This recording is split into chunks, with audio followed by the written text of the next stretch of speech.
కురువి Veerabhadraswamy temple ఆధ్వర్యంలో గత 3-4 సంవత్సరాల నుంచి ప్రతి సంవత్సరం క్యాలెండర్ ఆవిష్కరణ కార్యక్రమం కాంగ్రెస్ పార్టీ ఆధ్వర్యంలో ఏర్పాటు చేసుకోవడం జరుగుతూ ఉంటుంది.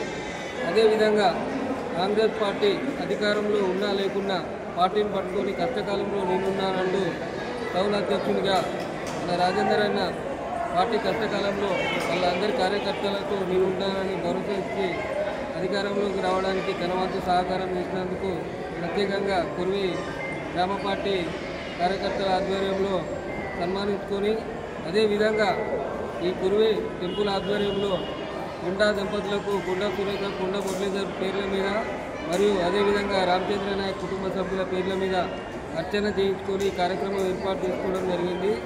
ఇప్పుడున్న పరిస్థితిలో ఎన్నో రాజకీయంగా మేమేమైతే చేస్తామని చెప్పుకొని రాజకీయంలోకి వచ్చిన టీఆర్ఎస్ ప్రభుత్వం ఎలాంటి ఒక హామీ కూడా నెరవేర్చని సందర్భాలను దృష్టిలో ఉంచుకొని కాంగ్రెస్ పార్టీ అధికారంలోకి వచ్చినాక 3-4 సంవత్సరాల వరకు మిగులు బడ్జెట్ ఇచ్చిన కాంగ్రెస్ పార్టీ ఈరోజు కూడా వాళ్ళకి సమయం ఇవ్వాలి కదా అనే దాని మీద ఓపిక పట్టింది.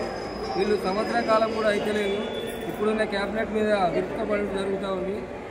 కాబట్టి ప్రజలందరూ గమనిస్తూ ఉన్నారు. రైతు వ్యతిరేక ప్రభుత్వం అని చెప్పి కొన్ని మాటలు చెప్తూ ఉన్నారు. కొన్ని వేల గుట్టలు, వందల ఎకరాల గుట్టలకు, పోడు భూములకు, ఎకరాల భూములకు అట్లాంటి వాటికి పైసలు ప్రజాధనాన్ని ఎన్నో రకాలుగా దుబారా చేసిన వీళ్ళు ఈరోజు రేవంత్ రెడ్డి క్యాబినెట్ను విమర్శించే స్థాయి కేటీఆర్కి కానీ వాళ్ళ ప్రభుత్వం కేసీఆర్కి కానీ లేదని ఇది ప్రజలందరూ గమనిస్తూ ఉన్నారు. ఇప్పుడు ఆగస్టు 26 రోజు రైతు భరోసా అని అందరికీ కూడా వాళ్ళ ఖాతాలలో వేయడానికి సిద్ధంగా ఉన్నారు. అన్ని 6 గ్యారంటీ హామీలు వీళ్ళు 10 సంవత్సరాలలో ఏ ఒక్క పని చేయలేని వాళ్ళు వీళ్ళు 3-4-5 గ్యారంటీలు అన్నీ అవుతూ ఉన్నాయి. అయ్యేదాన్ని చూసుకుంటూ వాళ్ళు ఇంకా వాళ్ళని స్వాగతించవలసింది పోయి విమర్శించుకుంటూ వాళ్ళు ఏదైనా ఉంటే సలహాలు సూచనలు ఇవ్వాలి. కానీ ఈ రకంగా వీళ్ళని విమర్శించడం సరైన విధానం కాదు.